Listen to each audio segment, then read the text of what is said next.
breast cancer. Dan saya sebenarnya doktor bedah payudara di PPUM.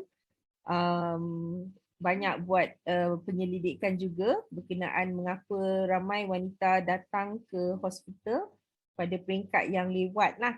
Jadi kita harap bersama-sama dengan pihak Monash, pihak SIKO, kita dapat memberi pengetahuan dan memperkasakan orang-orang lagi-lagi di luar bandar untuk datang tampil ke hadapan untuk mendapat mengesan kanser pada peringkat yang awal.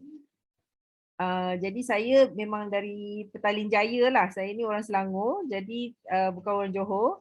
Tapi yalah, kita ni semua semua di Malaysia kan. Jadi kita semua masing-masing kena bantu each other lah. So macam kata di Johor ni, yang saya tahu ya, di Johor kami ada satu research dulu. Saya ada PhD student, dia pergi ke Johor untuk melihat keadaan di Johor juga. Dan di Johor sebenarnya ramai orang yang tidak meneruskan rawatan pembedahan kalau kita bandingkan di di state lain. Cuma Kelantan je yang lebih teruk. So Johor ni sebenarnya ramai wanita yang tidak buatlah surgery ya. Jadi dan kita juga tahu yang bila mastectomy bila kena dibuang payudara tu ramai yang takut dan mungkin tidak meneruskan rawatan.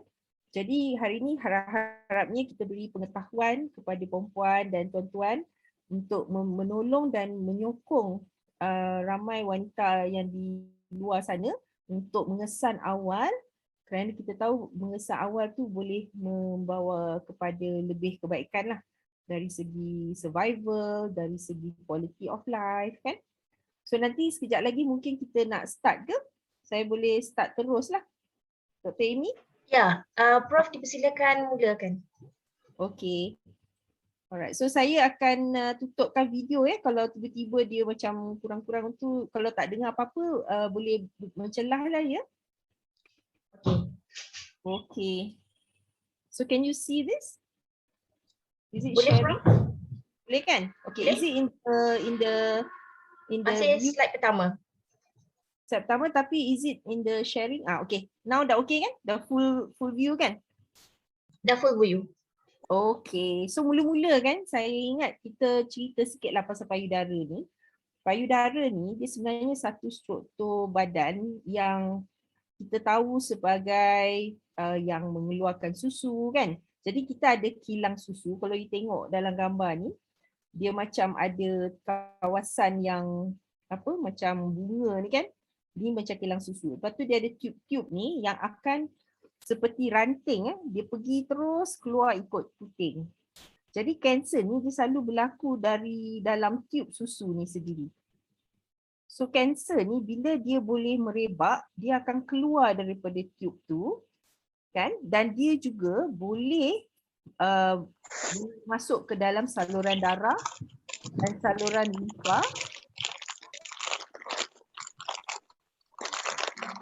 Dan mungkin dia boleh merebak ke tempat-tempat lain. Okey, tetapi kan kita selalu dengar kan kalau ada ketolan tu semua orang takut. Tapi sebenarnya bukan semua ketolan di payudara tu adalah kanser. So ada benda-benda lain di dalam payudara tu yang boleh dikatakan bukan kanser. Maybe Amy, can you mute something? There's some noise actually. Baik Puan.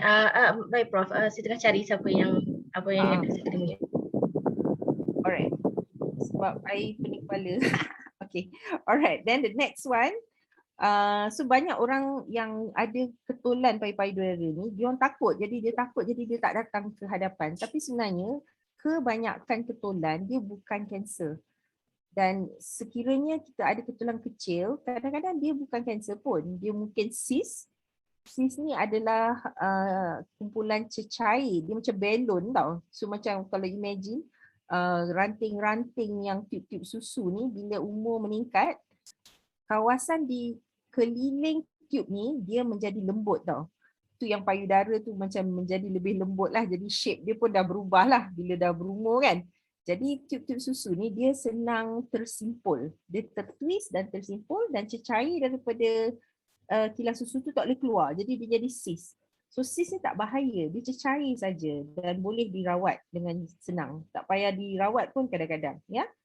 Lagi satu ketolan yang kita tahu ialah fibroadenoma. Fibroadenoma dia agak selalu dijumpai di kalangan wanita yang lebih muda dan dia sebenarnya berlaku bukan di tempat tube susu tetapi di dalam tisu payudara di sekeliling tube-tube susu tu. So ada macam-macam ketolan dalam payudara yang berkemungkinan bukan kanser. So I think the most important thing I rasa untuk ahli-ahli semua bila telefon pesakit, bukan pesakit, orang di dalam komuniti, jangan takut-takutkan mereka sangat.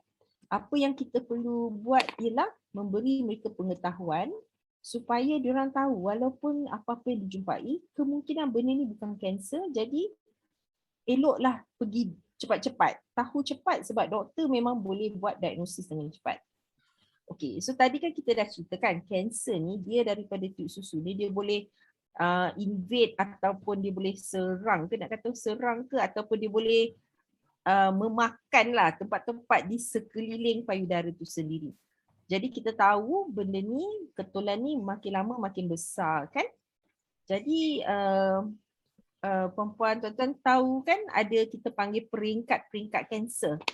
So peringkat-peringkat kanser ni dia sesuatu yang saya rasa mungkin perlu tahu juga sebab kita tahu kanser dan dengan rawatan untuk orang yang stage 1 kanser dia boleh dapat survival rate yang sangat bagus ya. Kalau sebelum jadi stage 1 pun, kalau stage 0 dia pra-cancer, dia belum merebak dari luar tube susu tu, dia punya survival rate is 100%. Okay? And stage 0 tu memang boleh kita kesan dengan menggunakan mammogram. Okay? So stage 1 ni selalu tumor tu kecil, 2 cm ke bawah. Stage 2 mungkin dia besar sikit, 2 hingga 5 cm, tetapi dia mungkin dah masuk ke dia belum masuk ke dalam saluran limfa lagi ke ketiak ni. Tetapi bila dia dah mula stage 3 ni, inilah yang di mana wanita sudah dapat mengesan sesuatu yang agak besar, ketolannya agak besar dan luka mungkin berlaku di kulit tu. Dan bila kanser tu dia merebak lebih jauh seperti di lymph node, kelenjar-kelenjar limfa di dalam ketiak tu dan juga di leher, benda ni memang kita panggil stage 3. Okey? Dan kalau dia merebak ke organ-organ lain seperti paru-paru, tulang, hati ataupun peranakan juga dan juga di otak, sekiranya benda-benda ni berlaku, kita panggil ni stage 4 cancer. Okay? So sebagai seorang pemandu kesihatan ataupun seseorang di dalam komuniti yang akan berjumpa dengan pesakit ataupun pesakit lah dengan ahli komuniti lain, kita kena faham kanser ni sebenarnya ada yang bergejala dan ada yang tak bergejala. So bergejala ni maksudnya dia ada simptom. Pesakit tu boleh tahu, oh ada something wrong with them. Dia boleh rasa sesuatu. Kan? So mungkin dalam kumpulan kita ni mungkin ramai yang ada pengalaman, ada kawan-kawan, ada saudara mara. Mungkin mereka telah ceritakan diorang ada ketolan. So kita akan tengok apakah simptom-simptom atau gejala-gejala pada payudara yang mungkin benda tu kanser. Okay? So kita tengok dulu. Dalam gambar rajah ni kita nampak bentuk puting. So puting ni dia kadang-kadang kan dia boleh ada termasuk ke dalam. Kadang-kadang dia membengkak. Kadang-kadang dia jadi ruam. Ada ruam di sini kan. So kesan-kesan ni menunjukkan kemungkinan benda ni adalah kanser payudara. Tetapi kadang-kadang ruam di payudara tu hanyalah peringkat kosong, stage 0 cancer. So apa-apa perubahan pada puting tu mesti jumpa doktor lah untuk pengesanan. Kadang-kadang kanser tu dia menarik kulit tu ke dalam, jadi dia berlekuk. Kita panggil lesung pipit, macam lesung pipit, macam kulit tu ditarik ke dalam. Okay, so benda tu pun adalah satu gejala kanser. Okey, sakit payudara ni, sebenarnya sakit payudara ni tak sering berlaku untuk orang yang ada kanser. Hanya 7% pesakit kita yang ada sakit sebenarnya. So, sakit payudara ni bukanlah gejala yang selalu dijumpai. Okey? Okey, yang ni kan dia kata kedudukan puting berubah. Maksudnya kan bila seseorang tu dia check puting dia, kalau dia diri kat depan cermin kan, puting tu selalu dia akan menunjuk ke satu direction tau. So tiba-tiba nipple tu satu ke atas satu ke bawah, tu ada masalah lah. So kalau ada perubahan puting ni punya position, this one kita kena check lah di hospital. Okay, puting berdarah atau ada lelehan dari puting. So kalau setiap wanita menekan payudara mereka dekat kawasan puting, dia akan keluar cecair sebenarnya. Lelehan tu agak normal untuk keluar dari payudara. Tetapi sekiranya lelehan tu keluar daripada satu liang saja. Di dalam puting tu kalau you tengok orang yang menyusukan badan, dia macam watering can tau. Kita nak water kita punya pokok-pokok semua kan. Dia banyak lubang, dia dalam 20 lubang dekat dalam payudara tu, macam liang-liang lah. So bila cecair keluar dari satu atau dua liang sahaja dan dia keluar secara spontan, dia tak payah tekan pun dia keluar banyak. Dan kadang-kadang dia tak berdarah pun. Kadang-kadang dia cecair yang macam air kuning-kuning sedikit. Itu adalah simptom-simptom yang agak suspicious. Okay? Kalau dia keluar dari 20 sekali liang tu and then dia keluar kadang-kadang warna hijau lah, warna hitam lah, ini tak bahaya sebenarnya.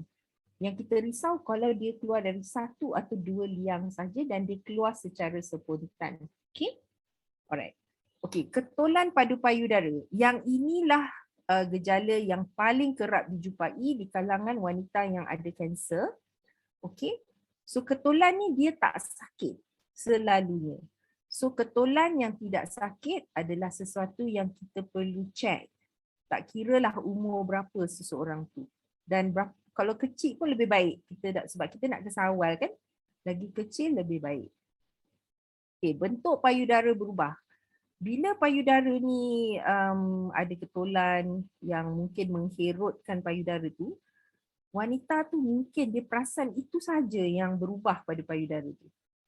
Bila dia rasa-rasa dia tak sure, benda ni ketulan ke bukan ketulan. Tapi dia perasan payudara ni macam kembung sikit kat belah sini. Yang itu perlu dicek oleh doktor. Okay? Puting tenggelam. Yang ni puting tu daripada luar selalunya tiba-tiba dia masuk ke dalam. So puting tenggelam ni ramai wanita daripada kecil mungkin diorang ada. Kita panggil inverted nipples. Dan wanita-wanita ni selalu komplain nanti menyusu susah lah. Tapi sebenarnya orang yang ada inverted nipple ni boleh menyusu sebenarnya. Okay? Tapi bila puting tu tenggelam pada masa yang macam baru-baru saja. Bukan daripada dulu-dulu. Yang ini kita perlu check. Okay? Alright. Kadang-kadang kulit payudara tu kemerah-merahan. So bila kulit tu kemerah-merahan, banyak orang rasa benda ni adalah satu jangkitan kuman. Ramai wanita yang baru melahirkan anak dan menyusu, kadang-kadang payudara tu jadi merah sebab jangkitan kuman. Di kes-kes yang wanita yang ada kita panggil inflammatory breast cancer, dia punya kulit je merah. Dia tak ada ketulan apa, tapi dia bukan ada history mengandung atau bersalin atau menyusukan anak. Orang-orang macam ni, kalau dia merah di kulit tu, kita kena check. Kadang-kadang kita kena ambil untuk check di makmal. Okay? Alright. Okay guys, okay ke semua orang? Ada masalah tak di audio ke? Tak ada eh? Okay. Okay, okay. Alright. So sekarang kita lihat pada pengesanan tu. Sebab saya katakan paling selalu kita jumpa orang ni ada ketulan. So ketulan ni dia banyak-banyak saiz kan, tapi selalunya macam mana pun dia mula daripada kecil. Dia tak pernahlah tiba-tiba lam tu besar tiba-tiba. Okay? Okay, cuma satu je benda yang boleh tiba-tiba jadi besar. Ini adalah cyst. Sis ingat tak yang saya ceritakan awal-awal tadi? Dia macam dalam tu ada cecair je. Benda tu kadang-kadang dia tiba-tiba jadi besar, sakit. Dalam 2 hari, mana saya tak perasan pun dia ketulang besar macam ni. Itu sis. Tapi selalunya macam kanser, dia mula daripada kecil. Dia tak pernah jadi terus besar. So macam mana kita kesan dia bila dia kecil? Mammogram. So mammogram ni adalah sesuatu kita boleh buat bila dia sangat kecil dan kita tak ada gejala pun. Patient tu sihat walafiat, tak ada apa-apa masalah. In fact, kalau patient tu ada ketulan pun, dia sihat dan walafiat, dia boleh buat apa-apa. Dia boleh pergi kerja, dia boleh buat macam-macam. Cuma yang dia ada cuma ketulan saja. Okay? So kalau kita buat pemeriksaan nurse atau doktor secara berkala, kita boleh jumpa ketulan yang agak kecil, antara 1 hingga 2 cm. Okay? Tetapi kalau wanita tu dia buat sendiri, setiap bulan dia rasa payudara sendiri, dan saya tahu you all dah tengok video kan minggu lepas kan. Kalau wanita tu buat begitu, dia boleh jumpa lam antara 2 hingga 4 cm. Okay? Tetapi kalau wanita tu buat secara tidak sengaja, maksudnya dia tak buat berkala, dia tak buat setiap bulan, tiba-tiba dia rasa aku boleh cucuk-cucuk ni, dia rasa oops, besarnya. So ramai wanita kita jumpa secara tidak sengaja. Dan bila mereka jumpa, selalunya purata saiz tu agak besar. So ni ada satu research ni lah, tapi ni dah lama sangat lah, tahun 90-an punya. Di PPUM, purata saiz yang dijumpai ialah 4 cm. Di Hospital Kuala Lumpur is about 5 cm. Ini yang dijumpa secara tidak sengaja. Okay? So ini adalah kita panggil simptom-simptom atau gejala kanser payudara. Okay. You all pernah dengar mammogram kan? Pernah tak? You all ada buat saringan ke di Segamat? Ada tak siapa-siapa yang pernah buat? Pernah. Pernah kan? Okey. Pernah. Bila boleh dengar kan? Bila you all buat saringan, you all ada apa-apa masalah tak masa tu?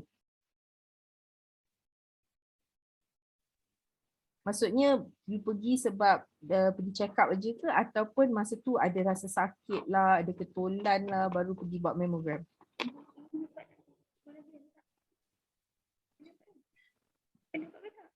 Pernah buat tapi memang saja check. Kan, saja check kan? Okay, so that is good sebab dalam pemeriksaan ataupun dalam kajian-kajian berkenaan mammogram dan kanser payudara, memang kita tahu bila kita buat mammogram tanpa apa-apa masalah. Maksudnya kita pergi tu memang untuk check up sahaja, memang boleh mengurangkan risiko kematian akibat kanser payudara. So itu memang kita tahu. Okay, lagi satu yang kita tahu, pemeriksaan klinikal boleh mengurangkan risiko kematian di kalangan wanita 50 tahun ke atas.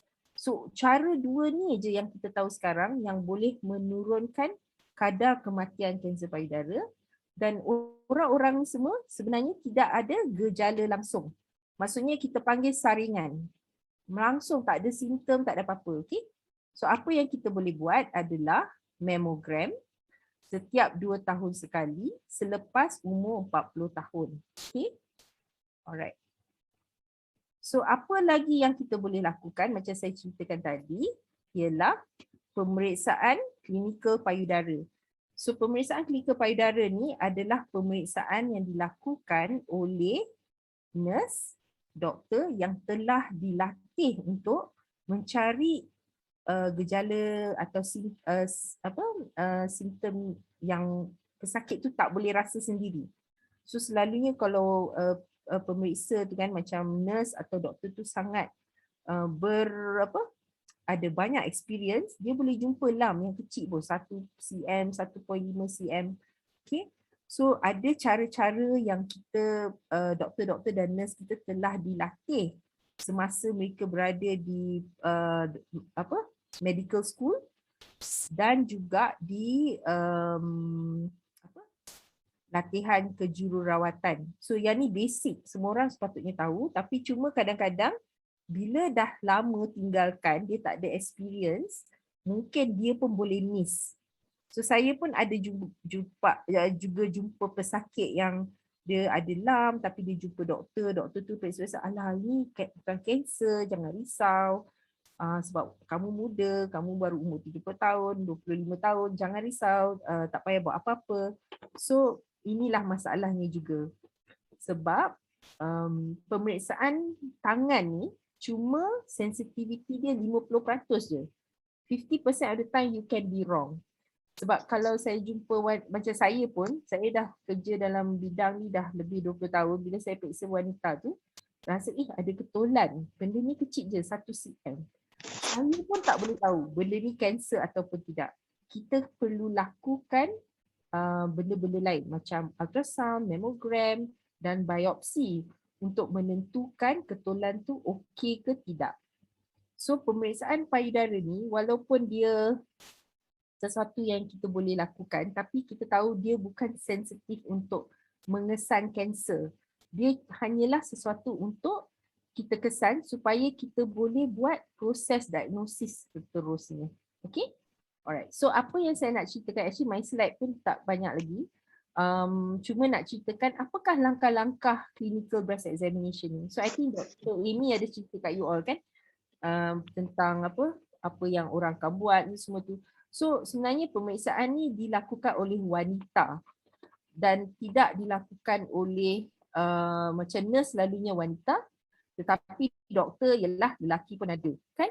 Tetapi apa yang kita lakukan, kita akan minta pesakit tu menanggalkan pakaian dari pinggang ke atas.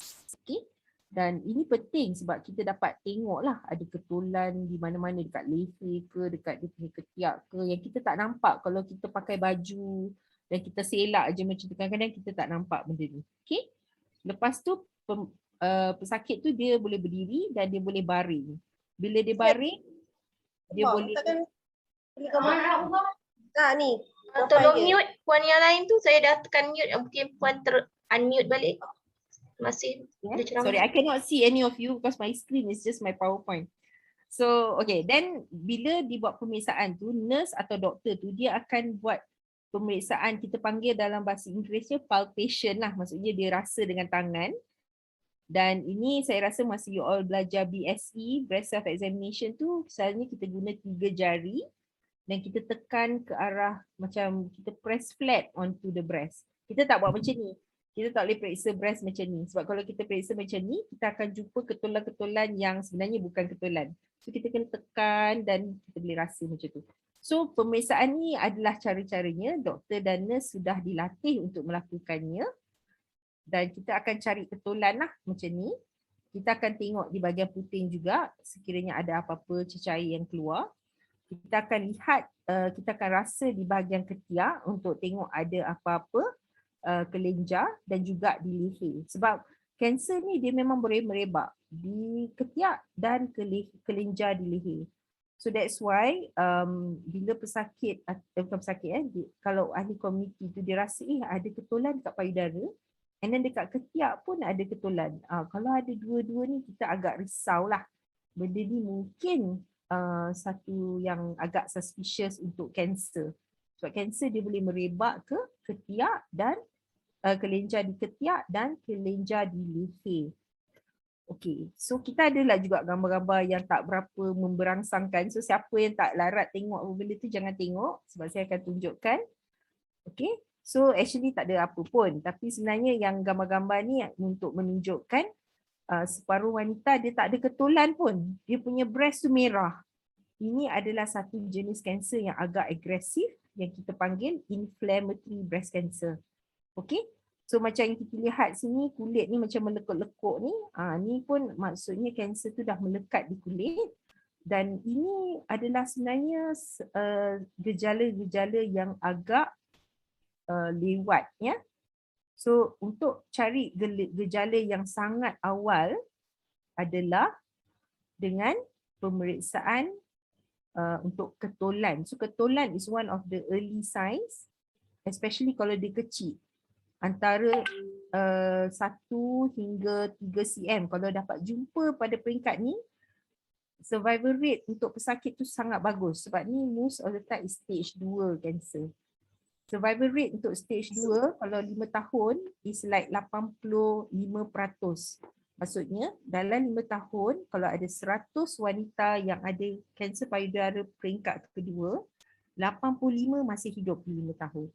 Pada 10 tahun adalah 70 orang masih hidup. So kalau kita dapat buat pemeriksaan clinical breast examination dan kita dapat jumpa orang-orang pada peringkat yang awal, kita boleh dapat overall survival untuk negara Malaysia dalam 80%.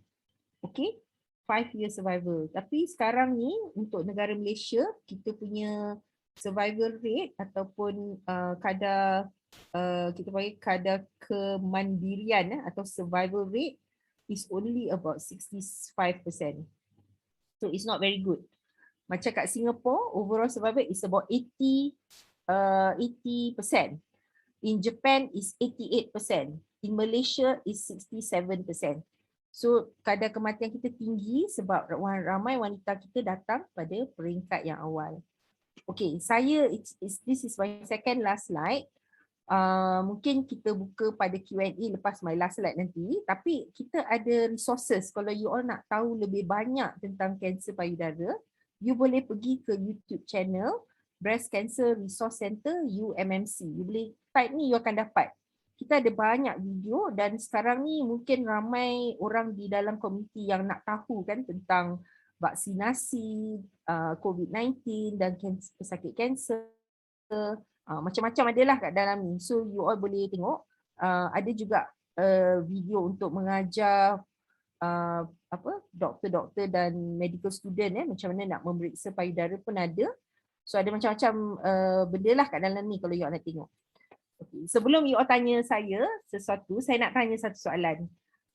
Di kalangan orang-orang di sini, ada tak pernah buat saringan kanser?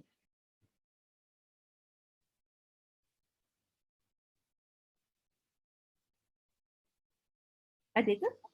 Perfect sure, no. Saya adalah mistake. Tadi yang anda tanya adalah cancer patient, is it? Tak, you all sendiri. Have you all done any cancer screening? I'm the cancer patient. Okay, you are a cancer patient, but about the other people yang tak ada cancer kan? Ataupun you sendiri, before you got the cancer, did you do cancer screening? No, never. Never kan? Okay. Yeah, okay. too late.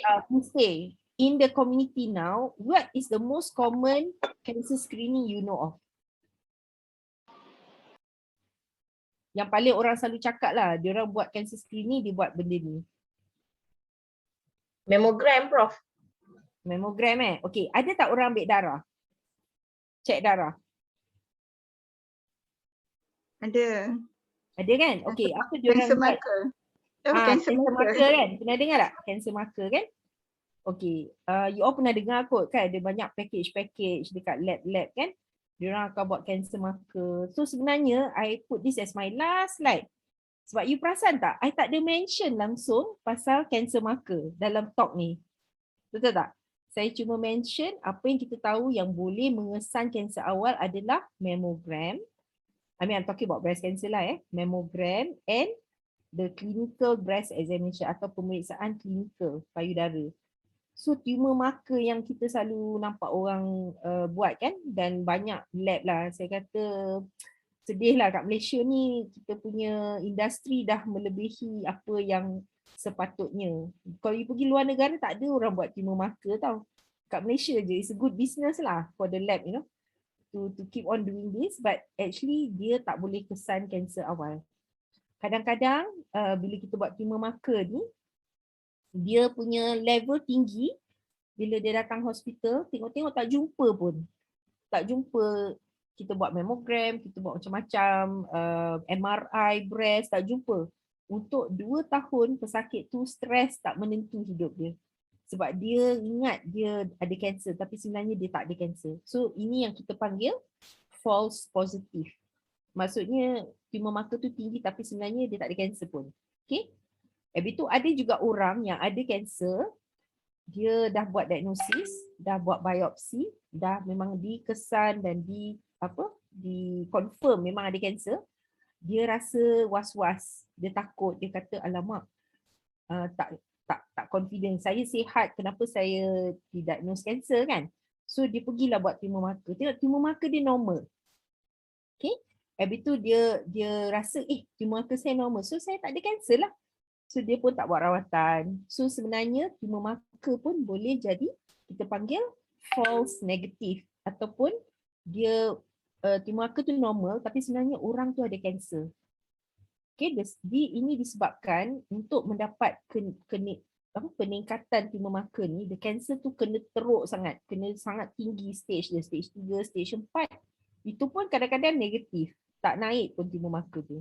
So I will say when anybody asks you, okay, because now you are almost, when we train you as community health workers, you need to know this. Tumor markers, they don't work, especially for breast cancer. Okay, so that was my last slide lah. Ni slide yang terakhir. So mungkin kalau kita nak buat Q&A, kita boleh mulakan lah. Okey, para peserta boleh terus unmute dan terus tanya kepada Prof. Bagi yang malu-malu boleh type kepada chat dalam chat box, saya akan bacakan. Dipersilakan puan-puan. Doktor nak tanya, saya Sister Azila pada Klinik Pipiran Keluang. Ramai pasien saya yang kata query lah, kenapa ada lump tapi dia kata cyst dengan ataupun satu lagi solid lesion, lesion. So macam mana tu doktor? Macam dia solid apa? Tak dengar. Dia macam ni, dia takut sama ada solid lesion ataupun cyst tu akan menyebabkan kanser, betul tak doktor? Oh, maksudnya dia dah buat pemeriksaan lah. Lepas tu dia buat pemeriksaan apa ya untuk tahu Dia buat mammogram and then result kami memang ada cyst. So dia takut benda tu akan. Okey, inilah masalah kan, kadang-kadang kan kita memang nak jadi orang yang sihat, jadi kita buat saringan, tiba-tiba saringan tu pula jumpa sesuatu kan, stres tau bila test tu ada benda kan. That's why sebenarnya test ni dia ada kategori dia. So mammogram ni dia ada kategori di mana doktor pakar radiologi tu, dan saya nak kata jugalah kadang-kadang kan bukan semua pakar radiologi dia pakar untuk buat breast punya checking tau, sebab depending on diorang ada cukup experience kan. So bila doktor bahagian radiologi ni sepatutnya what they do is dia akan kategorikan apa yang dijumpai dalam report tu. So that means dia nampak dia nampak cyst. Cyst ni kan dia adalah dia punya ciri-ciri dalam gambar tu. So doktor radiologi atau x-ray doktor tu dia akan bagi satu penyelesaian lah dalam report dia. Dia akan kata benda ni nampaknya BI-RADS 2. BI-RADS 2 maksudnya dia benign, dia bukan cancerous. Tak payah risau, benda ni boleh di follow up tak payah follow up pun. Dia macam boleh buat mammogram 2 tahun lagi. Tak payah buat terlalu awal. Tetapi kadang-kadang apa yang dijumpai dalam pemeriksaan tu dia akan kategorikan BI-RADS 3. Maksudnya dia rasa benda ni dia tak berapa pasti, tetapi dia bukan nampak macam kanser. Dia tak bahaya pada masa ni. Dia nampak macam benda yang bukan kanser, tetapi dia rasa eloklah untuk pesakit tu datang balik 6 bulan lagi untuk repeat ultrasound tu untuk pastikan benda tu tak membesar. So macam saya doktor payudara, bila patient saya datang dengan report BI-RADS 3 tu, maksudnya saya kena bagi appointment lah 6 bulan lagi untuk check. Tak payah biopsi pun. Okay? So lagi satu kategori lepas tu adalah BI-RADS. Dia panggil BI-RADS lah cara dia kategorikan benda-benda ni. Kalau dia BI-RADS 4, maksudnya kita kena biopsi benda tu. Apa yang doktor radiologis tu nampak dalam mammogram atau ultrasound tu, dia nampak sedikit suspicious. Dia nampak agak risau lah, benda ni mungkin kanser. So yang itulah yang kita perlu buat biopsi. Dan pemeriksaan selanjutnya bergantung pada result biopsi tu. So macam Puan Azila cerita tu, mungkin kan pesakit tu dapat report, dan report tu kata dia ada 3, ada cyst 3 kat belah kanan. Kat belah kiri ada 4 cyst. Kan pengsan kan sebab dia tak sure benda ni okey ke tak.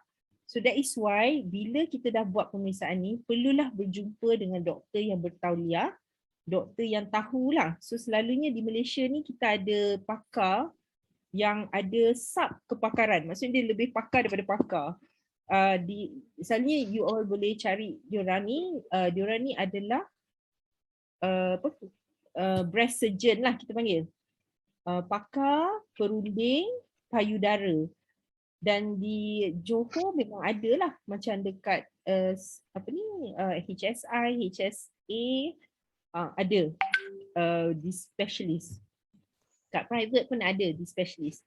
So perlu jumpa diorang untuk diorang beri keputusan benda ni boleh observe je ke atau kena biopsi ke ataupun lepas biopsi tu kita kena remove dia, kena operate untuk dapat kepastian 100%. So I think for a lot of people when we do these check-ups, especially kalau check-up tu dia tak ada penyelesaian, dia punya report tu macam separuh-separuh jalan. Kan? Habis tu doktor tak explain betul-betul. Itu yang jadi stres tu. So yang paling elok saya rasa kalau dah buat pemeriksaan, ada terjumpa sesuatu, jumpalah pakar yang tahu. So the pakar I think for now is actually the pakar bedah payudara. Sebab dia orang telah dilatih untuk mengenali benda-benda ni. I hope that answers your question Puan Nazila. Okay, ada apa-apa soalan lain ke? Cuba tengok dalam ni. Doktor, Assalamualaikum. Salam. Doktor. Okey, saya Sister Fazaya daripada Muar. Okey, saya ingin bertanyakan macam biasanya kalau laporan mamogram kan dia akan gunakan skor kan Birat 0 hingga 6. Kalau keputusan tu macam skor dia 0, adakah dia normal ataupun ada sesuatu yang tak dapat didetect lah masa mamogram tu dijalankan? Macam mana tu? Okay, that is a very good question. So I rasa group ni macam bercampur ada nurse, ada orang di dalam masyarakat kan. Okay, Ya Prof, pada kelas pada malam ni kita jemput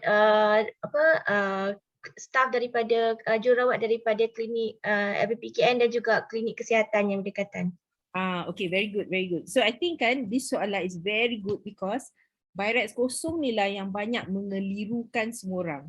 Sebab memang betul you cakap dia ada 0 sampai 6. So I dah ceritakan 2, 3, 4, 5 kan tadi. 5 tu kalau kanser lah. Doktor tu buat memo dia nampak ini memang kanser. Memang nampak obvious. Dalam mammogram, dalam ultrasound memang dia punya ciri-ciri semua kanser. So dia akan letak Birat 5. Tak payah biopsi pun kita tahu benda ni kanser. Okay.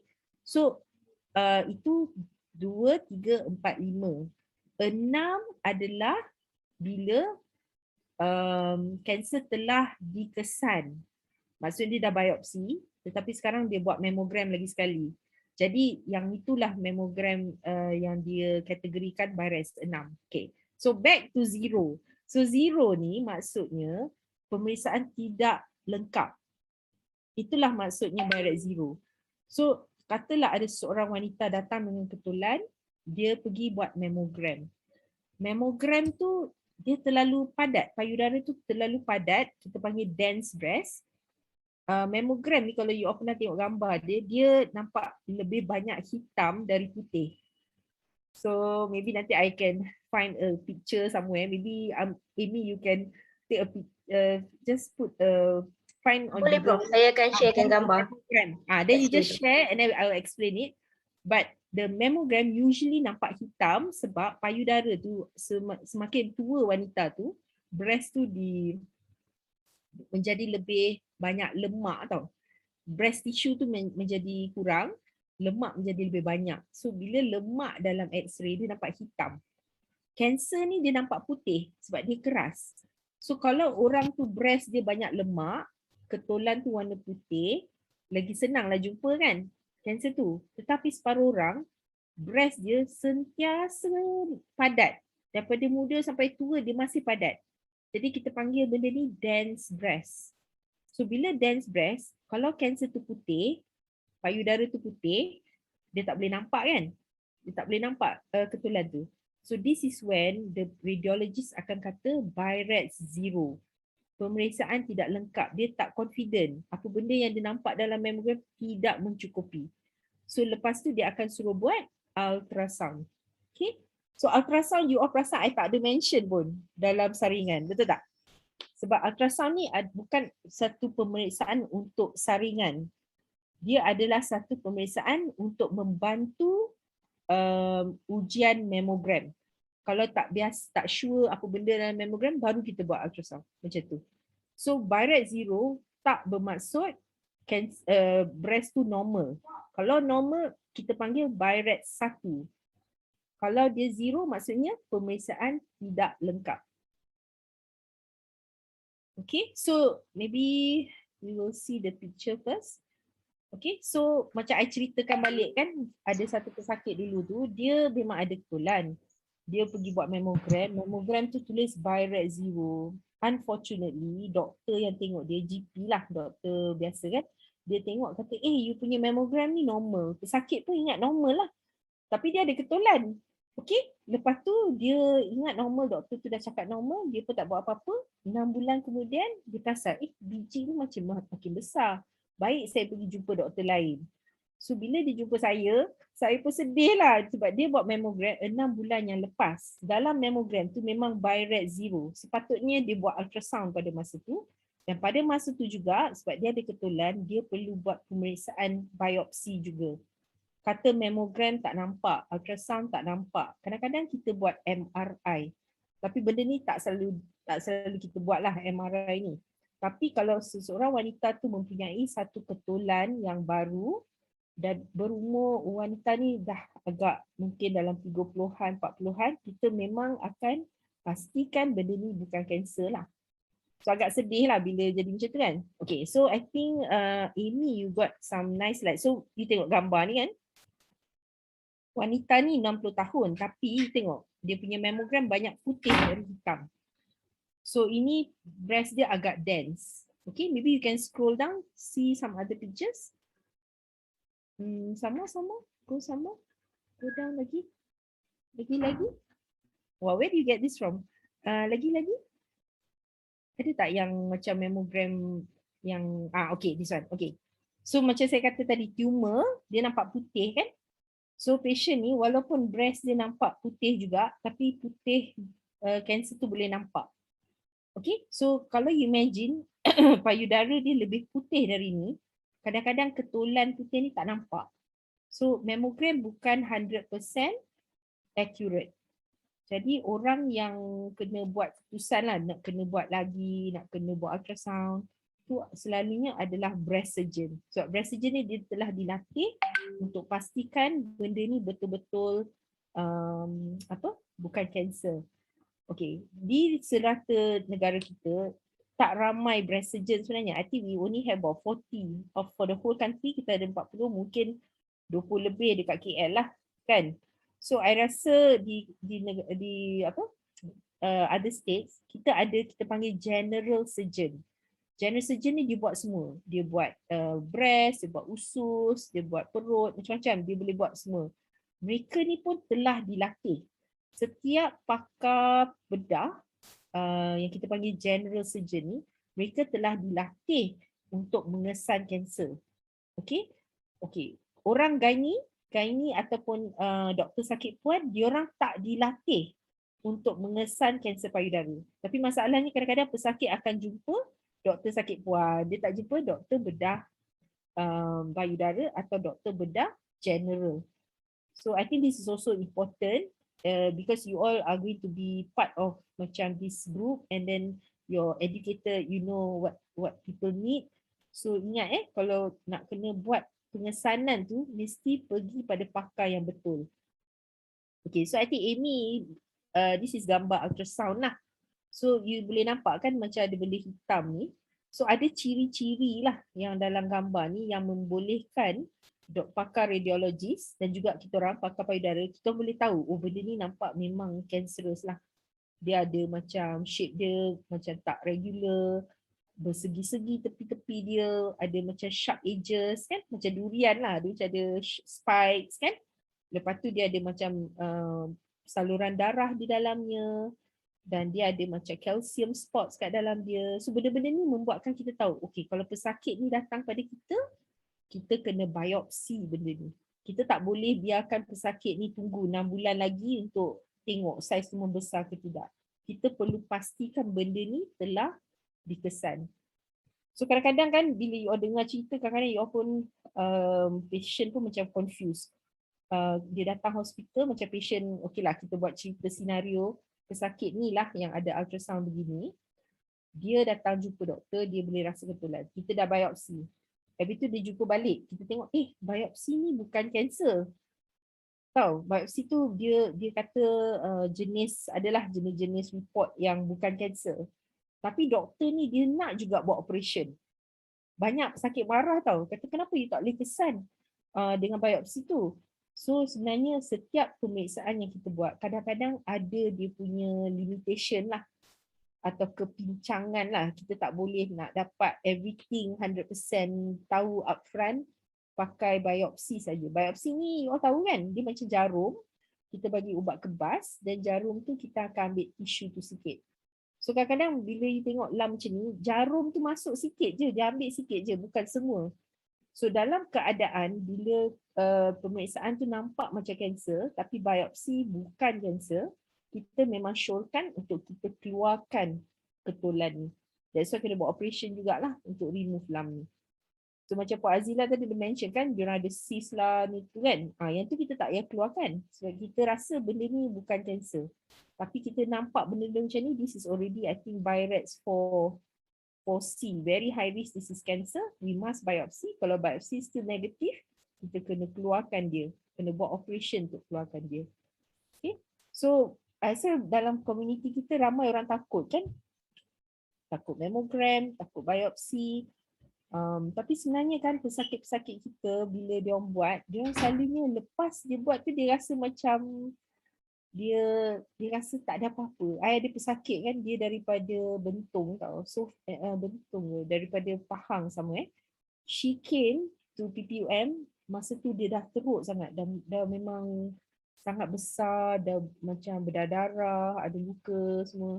Masa dia tu dia kata dia takut biopsi sebenarnya. Sebab kawan-kawan dia cakap kalau dia pergi dekat klinik kesihatan, dia pergi hospital daerah, nanti masa biopsi tu sakit, lepas tu benda tu akan merebak, macam-macam lah, semua orang takut. Dan bila datang PPUM, kita bagi ubat kebas, kita buat biopsi, tak sakit pun. So this is why kan, I think kita kena ubah fikiran pesakit itu supaya berani sedikit. Sebab sebenarnya benda tu taklah teruk sangat. Maybe even our cancer survivor should share tau dengan ahli komuniti. Sebenarnya memanglah tak selesa, memang ada sakit sedikit kan, sebab masa inject ubat kebas tu memang rasa sakit sedikit. Tapi sebenarnya dia taklah teruk sangat. Mungkin bersalin tu lebih teruk kan. So kita kena tukar kita punya persepsi lah, yang sebenarnya benda ni semua menakutkan. Sebab katalah this patient yang BI-RADS 4 ni yang kita dah nak buat biopsi ni, dia tak nak buat. So dalam 6 bulan lagi bergantung pada jenis kanser juga. Some kanser dia sangat slow. Saya pernah jumpa seorang wanita, dia punya biji ketulan tu dah 20 tahun. Memang kanser, tapi dia okey je, tak ada apa-apa. Sebab kanser ni jenis perlahan.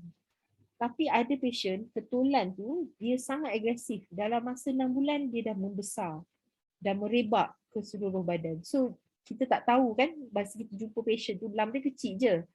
Kita tak tahu siapa yang akan slow, siapa yang akan laju. So macam mana pun kita kena rawat dulu. So this is important lah I think for you all when you all talk to the people in the community. Okay? Sorry banyak pula cakap. Ada apa-apa soalan lain?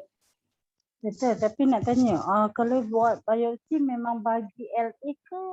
Sebab macam pernah patient cakap ada yang tak bagi tu, dia kata takut mungkin yang kena macam tu kot, dia cerita dekat kawan-kawan dia. I pun risau lah, betul. I pun risau. Kenapa patient semua cakap sakit? Ada yang memang dia kata fobia dah. Dia macam ni lah, I will have to say okay, biopsi ni dia macam-macam jenis kan.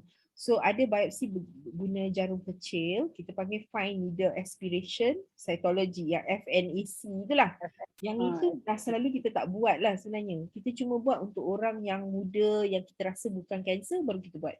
Untuk orang yang lebih mungkin 30 atau 25 tahun ke atas, Kalau kita rasa ada apa-apa cuak ke apa kita risau, kita akan buat yang core biopsy, jarum yang lebih besar. So core biopsy sebenarnya untuk semua doktor yang kita latih, dan semua doktor yang kita latih ni dia akan jadi specialist, betul? Specialist ni dia akan bagi lokal. Yang saya risau ni orang-orang yang buat-buat benda ni mungkin MO yang belum dilatih. Jadi bila dia orang buat tu mungkin kadang-kadang bila kita bagi ubat kebas pun kita boleh bagi banyak sebenarnya. Some people bagi sikit je. You know, so I think if patient kita kan dia mesti tahu dia punya rights. Dia mesti tahu yang ini adalah standard practice di mana kita bagi lokal. So bila diorang pergi buat biopsi, dia boleh bercakap dengan doktor tu tau. Kata, doktor, saya memang kalau boleh tak nak sakit. Dan saya tahu bila buat biopsi dia akan bagi lokal, macam kita cabut gigi. Jadi saya nak minta lokal. Kalau doktor tu tak bagi lokal, kata sorry, saya tak nak buat biopsi ni sebab doktor tak nak bagi saya lokal. So maybe that is the only way because kita tak boleh control tau what is happening. Cuma kita tahu kita dah latihkan pakar-pakar ni dan bila pakar-pakar ni berada di hospital-hospital kerajaan semua, dia akan train doktor-doktor diorang, medical officers untuk buat benda yang betul. Tapi yalah, benda ni kadang-kadang susah juga. Kita punya doktor bukan semua sama kan. So that's why I think kita kena perkasakan pesakit juga. Kalau pesakit tu kata dia kena tahulah proses biopsi mesti menggunakan local anesthetic. Jadi dia boleh cakap doktor, kalau doktor buat biopsi, doktor bagi LA kan? Atau bukan LA lah, bagi ubat bius kan? You know, mesti tanya. Sebab benda ni I rasa is the right of the patient to also know so that benda-benda macam ni tak berlaku. Okay? Ada soalan lagi ke? Soalan Puan Azila yang repeat mammogram tu Prof dah jawab kan? Repeat mammogram. Kes mammogram Barrett 1 balik dari mammogram kat KPJ breast sakit, esoknya refer ke hospital, repeat mammogram dan biopsi. Result confirm CA breast type 2. Okay, so kan kadang-kadang kita kena faham. Alhamdulillah hospital ni dia buat double check. Dia check betul-betul, dia nampak sesuatu, dia risau, dia panggil balik kan. Okay, benda ni memang boleh berlaku sebab kita kena ingat hospital kerajaan dia terlalu ramai pesakit dan juga private ni I tak tahu macam mana keadaan tu, tapi apa yang berlaku, technician akan buat mammogram dahulu. Selalunya report yang dikeluarkan adalah dari pakar radiologis. Pakar radiologis tu bila dia baca, mungkin dia orang kedua membaca report tu. Mungkin medical officer baca yang pertama dan dia termiss sesuatu. Ataupun pakar radiologi tu sendiri, dia termiss sesuatu masa dia mula-mula tengok. Dan bila dia tengok balik, dia rasa benda ni kena check balik ni. Sebab mungkin dalam pemeriksaan tu dia tidak cukup. Cara dia orang tahu kualiti mammogram tu bagus pun ada cara-caranya. Dia mesti cukup kawasan payudara tu cukup dapat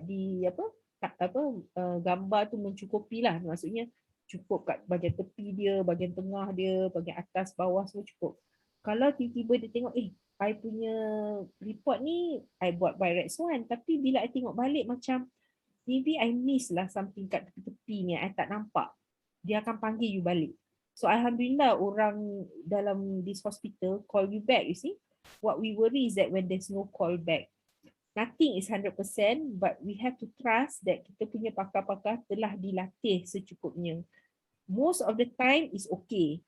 Very rare benda-benda ni boleh berlaku lah sebenarnya. Okay, so I hope that answers your question. Okay.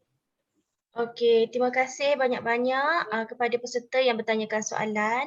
Memandangkan masa kita sangatlah singkat dan sudah pun pukul 10 ya. Dan kita pun ada nak jemput Sister Maslina daripada Klinik APK. Oh, ada lagi ya? Oh my God. Ada seorang lagi Prof. Tapi saya tak sampai hati nak stop Prof sebab best sangat. Saya juga banyak sangat. Next time stop ni ya. Okay, sorry. Okay, tak No apa. problem, no problem. Okay. Okay, jadi kalau apa-apa soalan mungkin kita boleh simpan pada kesempatan yang lain ya. Saya ucapkan berbanyak terima kasih kepada Prof. Dr. Nur Aisyah binti Muhammad Taib atas ceramah yang sungguh membuka mata ya dan juga berilmu untuk kita pada malam ini. Terima kasih Prof. Sorry. Ya, Dr. okay. Amy and Ya. Professor No. Hello. Yes. Ya, sorry to disturb for a while. Saya boleh tanya 2 question tak? Kalau datang bulan boleh buat mammogram tak? Datang bulan maksud period boleh? Ya. Boleh. Can. Okay. Right, Another things itu Professor No. Saya sangat gembira hari ini saya betul-betul belajar banyak lah. And then saya mau tanya kalau barang ada chemopod, chemopod dia boleh last for how many years Boleh taruh berapa tahun? Okay. Chemopod ni ialah macam untuk orang yang tak tahu lah kat sini dia macam satu perkakas device lah. Device ni dia kita tanam di bawah kulit. Dia ada tube yang masuk terus ke saluran darah. Jadi bila orang buat kemo, dia terus inject dekat benda ni lah. Tak payah cari kita punya saluran darah lagi lah. Okay. So benda ni selalunya kita boleh simpan lama. In fact boleh sampai 10 tahun pun boleh. Okay, tetapi kadang-kadang sebab kita tahu device pun dia boleh fail juga. Maksudnya sesuatu boleh berlaku. Macam tube tu boleh patah dan bila dia patah sebab dia dalam saluran darah, dia boleh masuk ke saluran besar, darah yang besar macam jantung kita semua. Jadi nanti kita kena buat prosedur di mana doktor kardiologi doktor jantung yang buat angiogram tu dia kena keluarkan tube tu daripada saluran darah. So that is why selalunya kita advise patient kalau pesakit tu risiko dia rendah untuk kanser tu berbalik, kita akan advise lah after maybe about 3 to 4 years or even 5 years to remove it lah. So salah satu cara nak tengok pastikan benda ni tak ada apa-apa yang pelik ialah bila you pergi buat you punya flushing. Chemopod ni dia setiap, saya pun dah tak ingat sebab onkologis yang buat, dia I think kalau tak salah setiap 3 bulan atau setiap bulan diorang kena pergi dekat klinik onkologi untuk flushing. Maksudnya dia akan masukkan cecair di dalam pot tu supaya pastikan pot tu masih berfungsi dengan elok. So sekiranya masa flushing tu ada masalah, dia tekan-tekan macam keras susah nak tolak air tu, then this one kena check, pastikan dia punya tube tu tak ada nak patah ke apa kat dalam. So benda-benda ni I rasa you boleh tanya dengan masa you buat flushing tu, kalau ada problem jumpa doktor tu sebab senang aja nak check chemopod tu okey ke tidak. Kita cuma perlu buat chest x-ray. Chest x-ray tu dada kan, x-ray dada tu kita boleh nampak tube tu okey tak, utuh tak, dia okey tak daripada pot tu sampai dalam pembuluh darah tu dia masih bersambung dan dia elok tak. Okey. So yang nak remove pun sebenarnya tak susah sebab remove tu pakai local anesthetic juga, bagi local dia buka balik luka yang lama tu dan ditarik keluar daripada luka di dada saja, tak payah buat yang dekat leher tu. Okey? Okay, I hope that explains it lah. Professor, no. Jadi still is safe to keep it in the body lah as long we do the flushing, right?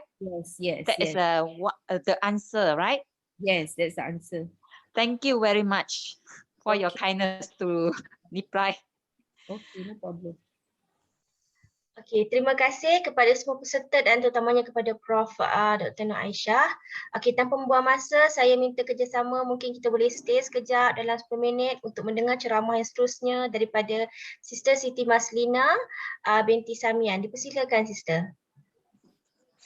Terima kasih pada pengerusi Dr. Aminatul Abdul Jamil.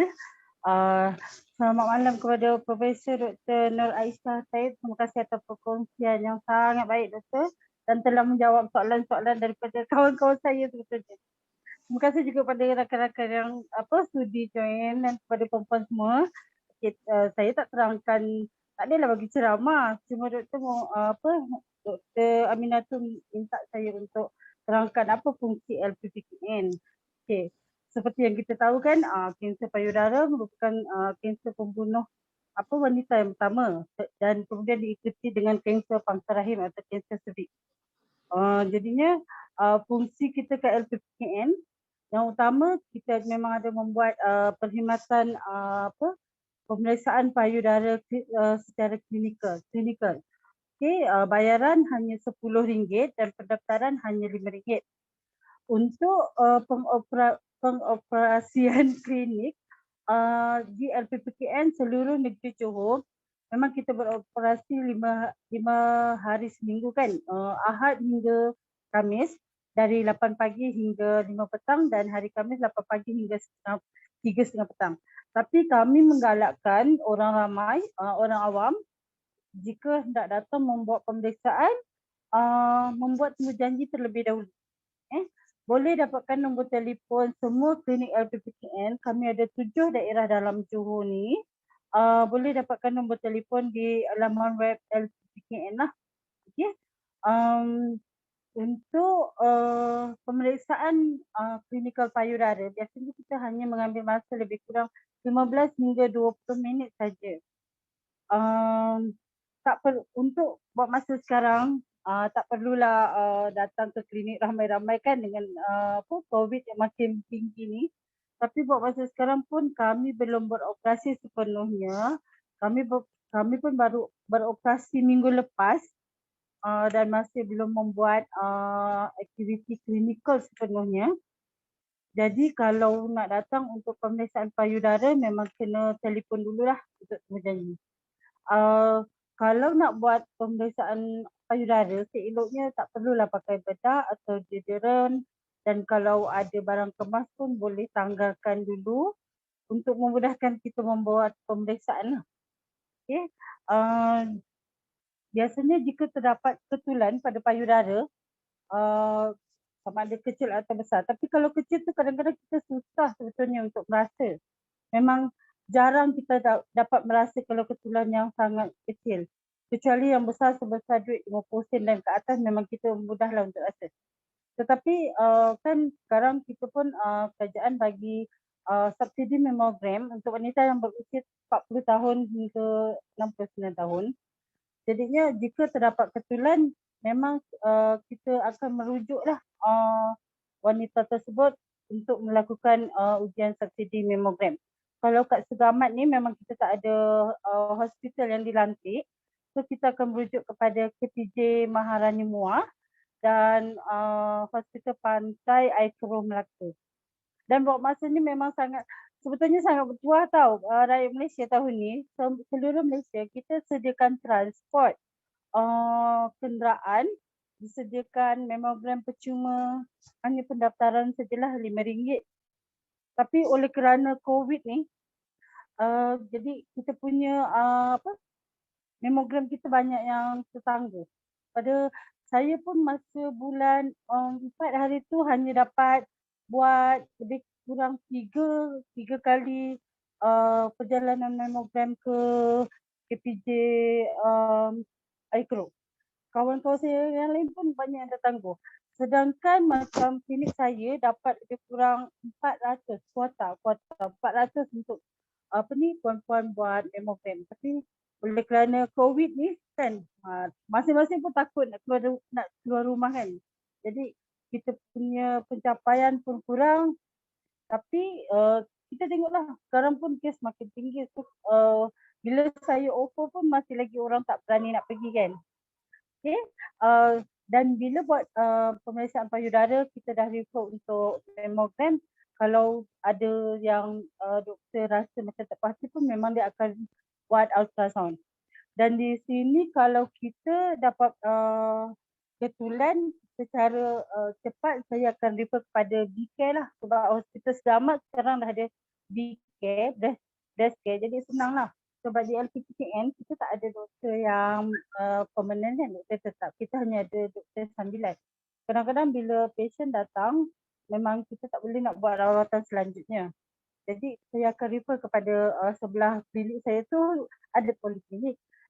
Itu yang terdekat dan saya akan refer juga ke B-Care lah. Okay.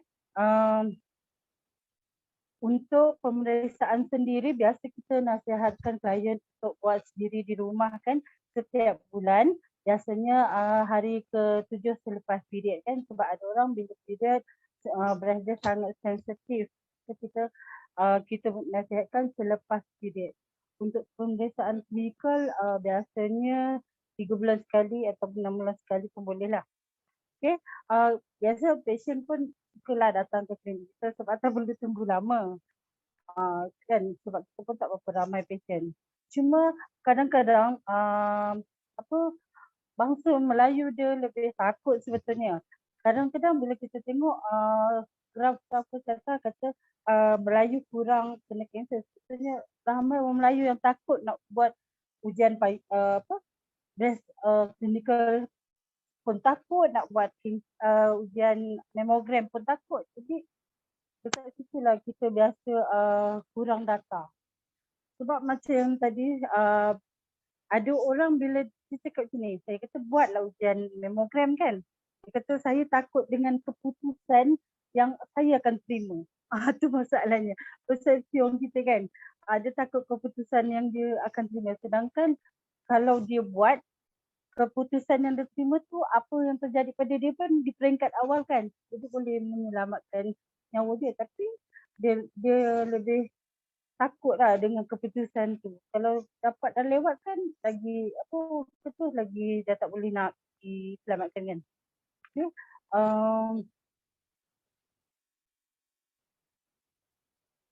So tak ada apalah doktor, saya rasa itu aja.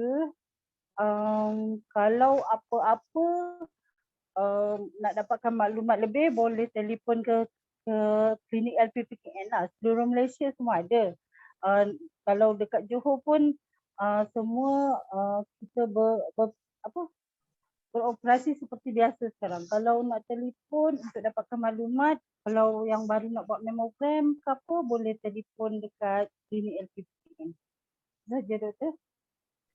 Terima kasih banyak-banyak Sister Maslina. Saya buka kepada soalan dan juga apa-apa perkongsiannya. Kalau ada soalan, saya ada satu soalan tanya. Sister, boleh beritahu tak sekiranya ada peserta yang mungkin dia tak bolehlah nak pergi seorang-seorang, dia perlu ada teman pergi ke LPPKN. Boleh ke kalau dia bawa anak ke masuk dalam bilik pemeriksaan sekali? Oh, dalam bilik pemeriksaan ni. Kalau ikutkan rawatan tata cara memang tak boleh kan, hanya pesakit saja yang boleh masuk dalam bilik rawatan. Kemudian kita akan terangkanlah kepada waris di bahagian kita punya sudut counseling tu, kita akan terangkan apa yang terjadi pada kalau ibu dia kan, anak dia yang teman kan. Kita akan terangkan juga kepada waris dia apa yang terjadi kepada ibu dia supaya dia sama alert, lebih faham kan. Memang itu antara orang Melayu memang dia selalu macam tu, dia nak berteman kan. Dia nak berteman, lepas tu dia macam kalau dia seorang dia rasa tak yakin. Jadi dia mesti nak berdua. Memang kebanyakannya yang saya jumpa orang tu memang dia nak berteman. Ya sister, kalau nak pergi tandas pun nak berteman. Tapi tak apalah, yang penting pergi ke klinik dulu kan. Bila dah sampai kat sana, pandai-pandailah ya sister untuk berikan penerangan supaya mereka setuju lah. Rasanya kita kaki tangan LPPKN pandai memujuk. InsyaAllah biasanya kita pandai memujuk dan kita yakinkan yang kalau kita buat pemeriksaan payudara pun tak sakit kan, kita buat dengan lembut, dan kaki tangan kita semua peramah-peramah. Jadi insyaAllah mereka akan selesa dengan kita orang. Yes, betul. Can I just ask something ke? Sebab I rasa memang LPPKN nurses memang very good lah. I think all the time bila buat apa-apa program memang I pun pernah pergi tahu dekat Genting ke apa, dah pernah bagi tahu kat LPPKN many years ago. So anyway, yang pemeriksaan payudara secara berkala ni you ada mention 3 bulan, 6 bulan kan? So ada tak pesakit tu akan datang balik untuk pemeriksaan macam setiap tahun dia datang tengok you? Ada ke? Ada, dekat klinik saya memang ada. Kadang patient yang sangat partikular dengan kesihatan dia memang on time dia akan datang. And then you bagi Even appointment bukan cek tahun payudara je, cek glukos, kolesterol kita ada kat Ah. You bila ada kita bagi kolesterol apa dia? appointment memang dia datang. Very- Ada di klinik LPPN ada pemeriksaan glukos dan kolesterol hanya RM10. Glukos, kolesterol dan payudara dan pap smear hanya RM25. Okay. Memang ada Ah. saya ada lebih kurang 10 orang yang memang patient tu setiap bulan Setiap- dia akan datang buat setiap blood bulan? kolesterol. Oh, alamak. Betul. Banyaknya. Dia memang partikular sangat. Setiap Okay. bulan dia akan cek gula kolesterol. Okay. Itu nanti dalam umur 50 ke atas mula. See. Ada seorang Chinese, 2 orang India, memang dia rajin lah. Very ni kan. Okay, Dan ada satu Melayu tu, I nak share doktor. juga lah.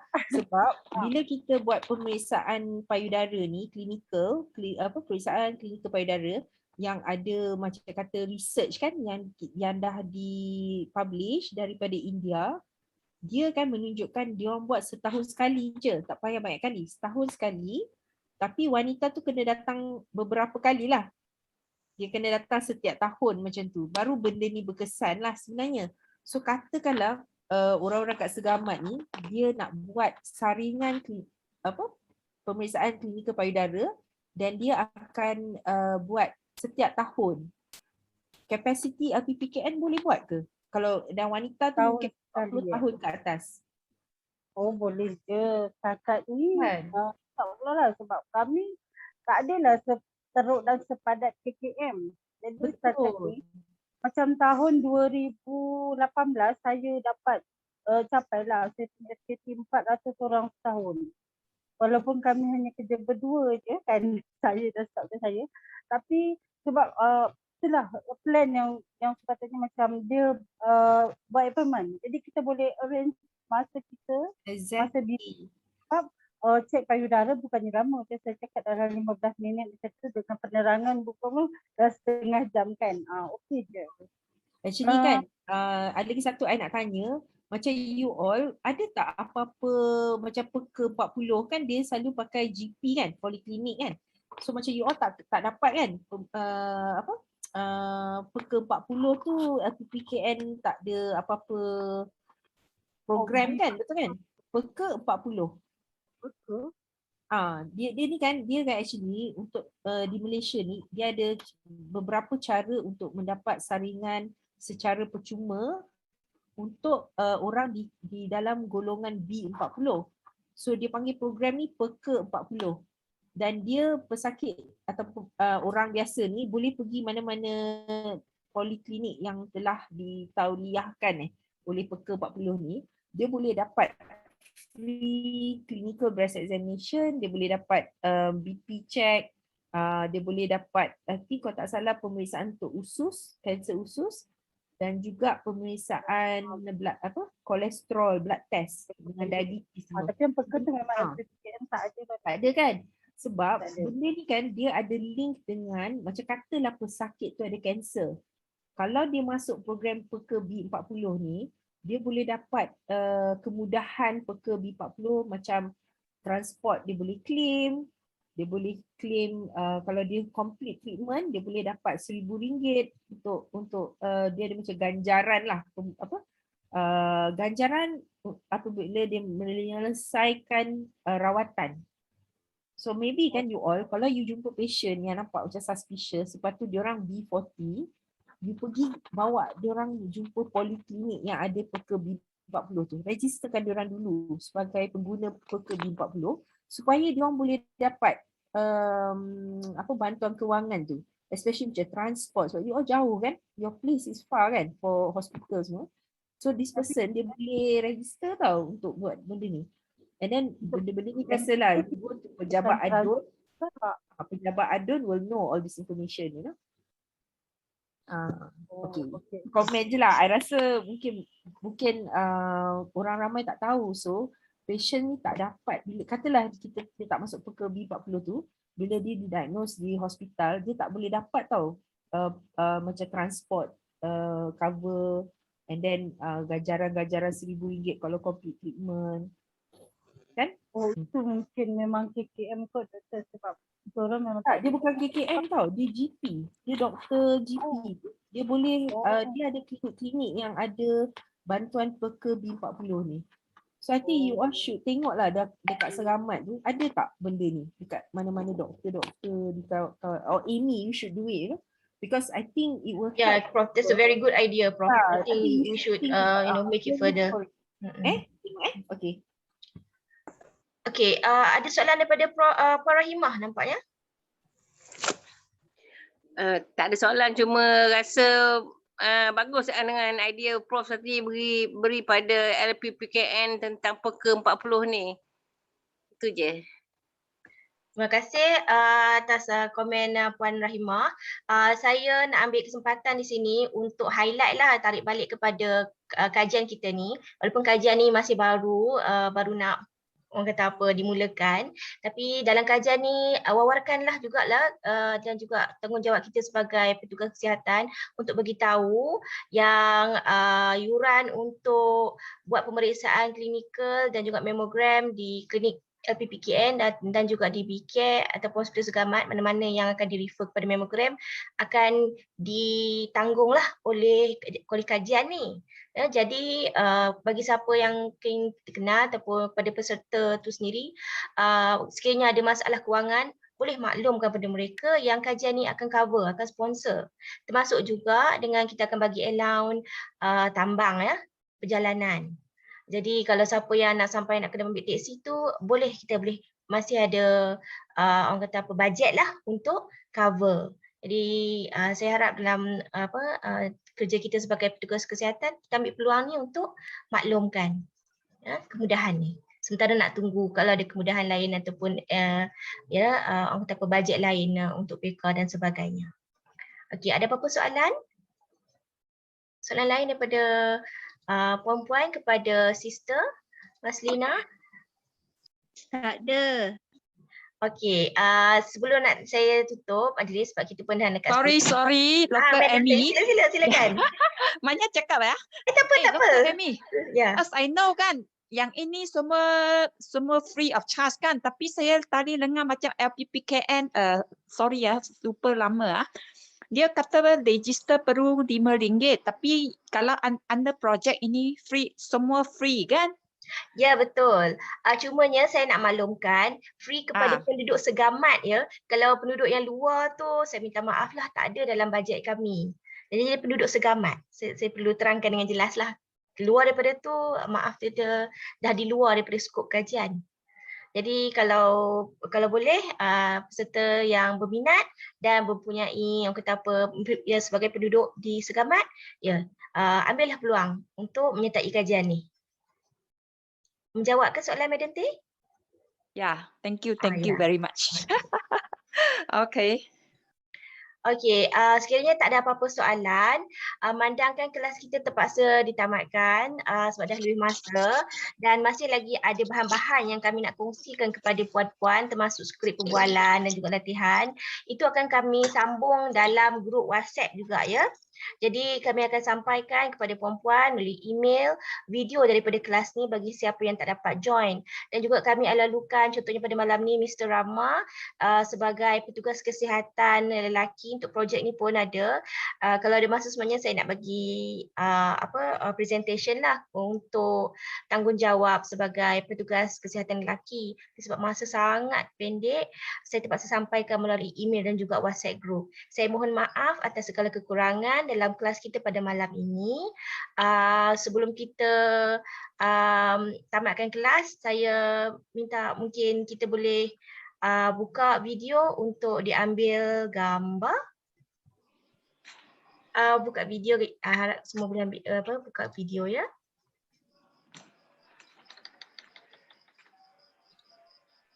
Okey. Okey, saya akan ambil gambar sekejap ya. Okey, senyum. Puan Azila boleh buka gambar, Puan Lina, Puan Izzati,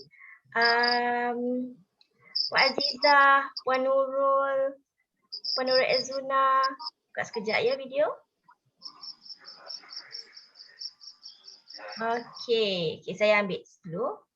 Okey, 1, 2, Thank you. senyum. 1, 2, 3, senyum. Okey, saya bagi satu muka surat. Okey, Puan Nurul, Puan Farida, Puan Suzana, Puan Masita. Masih ada masa lagi nak buka video? Okey, saya ambil gambar. Okey. 1, 2, 3, senyum. Okey, terima kasih diucapkan kepada puan-puan kerana menyertai kelas pada malam ini. Kali itu kita akan jumpa dalam medium yang lain pula ya, platform yang lain pula. Terima kasih kepada penceramah-penceramah kita pada malam ini. Okey, saya sudahi kelas kita dengan minta Fatihah dan juga selamat malam. Good night. Thank you. Assalamualaikum.